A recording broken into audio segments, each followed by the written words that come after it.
Yada say yesamu akwa baby me Adom TV Badwam na o hwe no nti anwuma wuti ye won say Dr. Time da so ewo ahase Medimafo Herbal Hospital omo okumase ebu akwa ene nkran mayira okuase mayira eho no omo wo asem nyina na mpanimfo edi aye anwumutui nanso okuni ni wa ha ya na akofa bare no wa ha de besa Adom suko ene ono so enche no wa chaade ebi ana July achede ebi wo ho a so na tie ni nyina woji apomuden no na ade chenso endamu to kwame ahwe no emebi bedu na ade chenso na so anya bi dog ya mu akwa ba ya na usi free play mu na wo ba he wo space di okwa aja na ha mate meje na ha omo na asen ko mo be say serious combination wa ya na sa no ho efe thank you ho efe pa na dum boko sa bu akwa ne mayire nyina bu akwa ne mayire nyina boko de nyame ase asa na nyame kasa kiro because kan ade che na wotwe ma adwene ba so bibi be say yewura July August September birthday ne ba Dr. birthday sa 21st September sa I feel 21st September the year the last year no ye be san ye bi ye be sa cheka ye be cheka 1st July ya na ye chase okay bottle a eduro na wakọ Medimafo a wanum na afimu nyina no fa bottles no bra like afia chassis would say last year we be eduro bi a wabegye no Medimafo Herbal Hospital na bottle no wo ho ye bottle no ye branded edimen kofa hospital bi bottle efa ma na ba ye bechewo oba ye bechewo e branded bottles ko enti wo the bottle no eduba na waje coupon baako wo the eduba bi a coupon baako every July year kodu 21st September the watimi di bottle do aba no na just ono na afemu no wanu Medimafo aduro do se ne woni ni fie na woni mbibim ebi nso heda kotwetwe nkrofo ba omu wiase de ye do ko Medimafo na de ye hia ye Medimafo bottle eya ni pa mi so bottle de ye hu nye de ehia bottle na hu hia no 21st September wobi de ba bejeka sa enti de ne bottle be do so 21st September no ye che de ka so last year Medimafo branches yi Kumasi ni Accra and ye Kumasi any Accra okay yes enti eyade a bekoso enyi September no ye check anko afi de ye be say ye betum ache fridge also last year because coupons no be boss okay lady binya 2025 for no na my be so techi man no ono so anya 24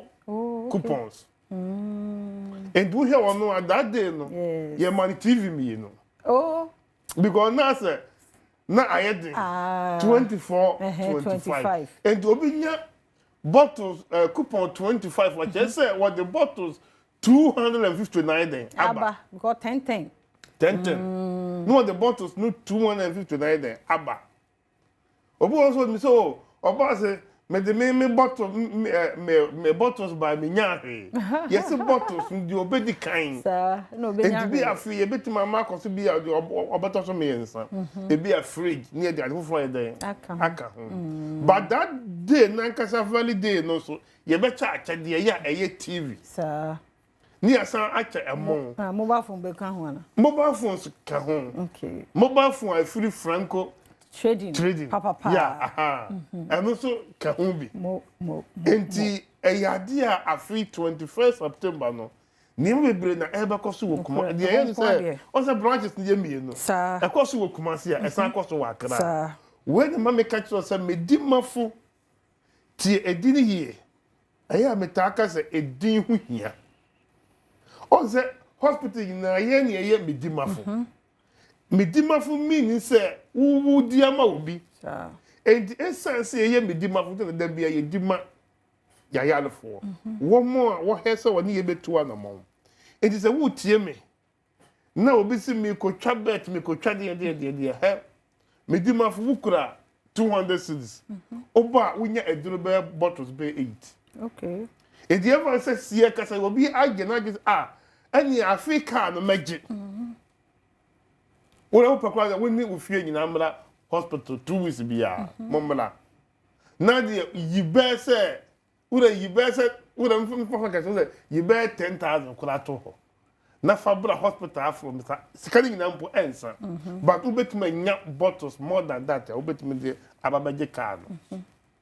anu ye 21st September birthday dog birthday. What you say? I am me birthday. On the afin so 21st be Sunday. Oh, okay. Na ya cha ade no Monday. Na ade chia. Enti me pa cho da bi me come say kwatere kwase obefura ontuma chiri. Medimafo ye ka kire Ghana for say ya mfa hospital we a me pesika.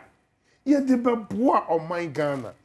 Enyuma ye edos na so hwe ye yi so ye ko prisons ye ko ha bebre ye tunsuo niema bebre na Medimafo ye o memu obi kuro ho a ye ntumi ntena ha enka edikakra na wo de ba no ye san che amebia so obi aso na anopai nyina ne se obo ha na ye da edi nkan a o tie Medimafo Herbal Hospital CEO ya ameda no Dr. Edu Jemfi Dr. Time da so Dr. we pe ose onu nko a ene wo de breto yare so if you saw body ebi nsi da na yenti bi so da na meka kire obi bia no pay ni TV da Adom TV se wa yare a che wa chinchi a che wa nanti abre enkrofo da wa che bebro ho anse enne yen fon say yen Africa ye yale a die man set ni nyina en obi yeme nkrofo fra Dr. Mpacho mutimi sasunsumu yale mutimi yese me ka kire wo say me nyankopon a wo frɛ me no ono na wotimi di natie eti obi anani enwuna de ani na nsɛm we matena ha aka empe bebre se die wonyankopon na Medimafo so ye wo man Ghana mu no eburo nipa adwen ntiase so afia adanse ankrofo die mekai wo ma bi mankesim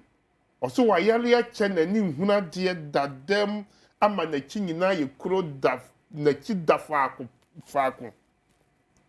na dako wada no so da ese onyankopon ba be yi wa firi wa ma ne hunu mu enti sole na ko Medimafo Herbal Hospital ewo Kumase o se me mankesim ha ne ewo mi nko Kumase da mede na me Kumase akọ Medimafo empo mani nhuna de ene wo se enye sa de a Medimafo number emount entu sole afama wo ma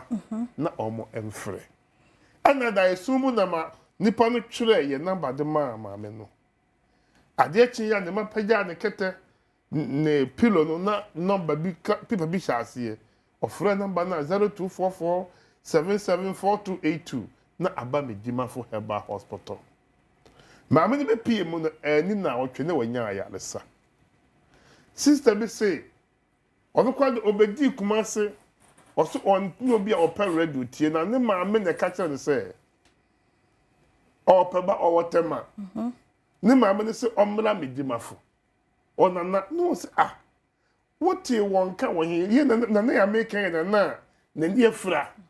wonya be 105 years or to them na ni efra oni TV oni radio oni bibia wo bia so man nchen enso te ko Medimafo na ba na wo pe no e ho na wo benya bi opanyi bi firi new edubia se beje eduro na opanyi ne say na wa honhono emfie 9 na owo 83 years na ne mane de to kam na ba Medimafo beje eduro da no se wa ankoduru fie ntem na abra okoye no na ade asan ye do so sha asefru anopa 7 to ye so obetwen na nke ese nko num anwumere 9 no so no obetwen na anopa wo ma sase ahu se ene de ya num aduri ma num ni nyina bi na edu nansa ya me san hwe me record me hu se wo bi so fure new edubiase 83 years na me bi san se ye di pani bi fure ha 83 years and na won so san so aba from new edubiase 83 years no se doctor eyemia na me baaye na me so pani na minim de oba no na wa honhon ne ma na de baaye was I doctor me wo adanse bi dinti na maben na me baje waduro no aduro ni bi nkan ma no enso me ho atome anam se adan na wo ho atowo wose me baje aduro no me du fie nwumere ya maanum bi na ahomache anadwo me da ya me so da ye no ene mu se enipa omododo baburu edu esame se omo ma menum papa wo ye duro emma minya ya le sa ebra oma kamia to ho a omo ba be kumia gi wo mo animonyam na eye din wo da ye ni mu me fa ha no ma fa ha afemi koduru baabi a ne dipa nyina twa me ho ahia na me hu se opanyi ba ko na onka omo di kan pame no asase ne ho efura kente na oba na wo kasa adan mo pese ye bere eye kwa na mo pese ye bere eye kwa munim bretenti ya ka papa ya to aye ba be kuno mo pese okono papa wo ya duro na ne ho tono na ya ketu ya ebo ya na o se me hu se opanyi ni yi bibia fu ni botom de me hu se wayi etuo ni watotuo ni pay o tutuo ni pay na e ba me so no de me hu se doctor wo gina manim na waso tu ababa ne mu na wo so mu wie na fe de omo twa me hu ahia nyina se papa ya pi hade a ye bere aye kwa mani ba be hu so me tie mani a me da me kete so no na hu na ma hu ni nyina eye dai eko eni se me si he ya me no wo kasai papa bi so ya nyum tuni ba me hospital ho o se wonim se ebra otua sika no behalf no ye man people say onfa nkogye adu se no so wonim se yesi onko fa sika no besoso na se onu no nya sika no akogye adu e people na ye de tema no so onfa nkogye adu no wasan de se ne botom ko edu tu se oba ye na wonya sika no wade ba no o se doctor maintain ni na bia se me ba ye mama maduro nso me hwan ye den atom se ye kasa ye ka danse enkrofo adi afa Medimafo ho adaje be boye wa ha na de pesa me ka kire wo nyina ne se mindset bi wo tirim se wo yare ne obi na eye wo obi na hawa me ka kire wo se fabra be ho Medimafo Herbal Hospital. All powers belongs to God. Sa nyame no no wa ma me kwatena kwaye madadua na ya nsuo ne aduane ankama no. Esansa me pe apomodin pa ama me man. Why are ya che? Wananti ya che? Wada de mo che? Untumi nante, wona se nyina taatai. Anopai ebi asroku account, mfie be mienu miensa, wakọ baabi asaye. Enso untumi nante, wona no mu odu. Utu na wona no twefam. Onsa no mu odu bi ko na wunya stroke na efo a wo half no onsa we ni ehwan woni bi na wonya bi oba ya enne oye na dwuma no woni bi na nya bi ya enne wo hwe papa na ofiri Pra River na wo say ne ba no say de ye Pra River fo nyina nwanwa ne say enko bi owo 82 na wanya stroke empo wakoko ma na oda Nkoko government hospital ni abo ekire se yemfa nko konfo anoche ekwem no ba no obi di adanse tere se ofo no mra Medimafo oba Medimafo no na ontumi nkasa o onumaduro omode aduro fa robem na de ma papa ko ni nipadua mu na sansa na ni ba ne ho so na niso titi wie ya enne papa yi asan ewo kwaye mu a ote ne koku at the age of 82.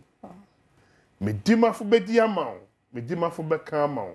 Adede ye wuo anade yesie na Medimafo ontumi. Se wonhui yensie o yale na ha yale etete wo a mekanfo Medimafo Herbal Hospital. Wani huna de anopa be piem. Nyankopon ya aduma enne me kotenase echina ye wo da doctor betenase Friday eye premium service efiada Friday nso se eye holiday we yakonyama abaye dwumayefo nyina abaye dwumayefo nyina ya woni tabu a wotam nusa ba me ka se book appointment for 0244774282 net year 200 cedis na book appointment book we are my code you be on time na Friday one-on-one and the oba o meche ene echina meche but echina umra no na dipa bebe do ho bla be di line so but Friday there o book appointment no aba be chia e ya kwanyama abadwuma ni bia because wo ho a wo montenasia na diabetes na pressure na etiti wo but ene Medimafo abase obedi amam obeka ma obepiem ewo kumase ebua kwa agogo kumase fo atenase enklafo atenase me kwaka wo ho sesi a me patcho bra na yem fatam ento ya na gedi awuo ana yesini pe na ontumi umui na yensio na ya re na ha ya na etiti wa ewiase nyina ye Medimafo Herbal Hospital wasam yale wachamade eda se papa doctor time da so the number na wo screen no ase me do for fresh see na so wa body onene kasa obeje so na wo saw yare no ye se chewade e de ka ho na Malta Guinness dog ya koto enu bi nso neja betato bi me judi e besrawa de ho ayenu kakara no bia fine betato bi papa na dog uto yobu ho no ma no hu so ntu malt no an say malt Mr. Koto Malta Guinness proudly made in Ghana yellow no pop paper no odin wo ho label na wo ho no yellow no and actual proudly made in Ghana wo bottle no ho eno na ya to fama nkura mpanifo bia na moaye Malta Guinness we move medi afia amankwa tamaklo sister Sunday be oye guy oye crowd or the entertainment ni nyina e ma so onim so no the guys so oye crowd etwaso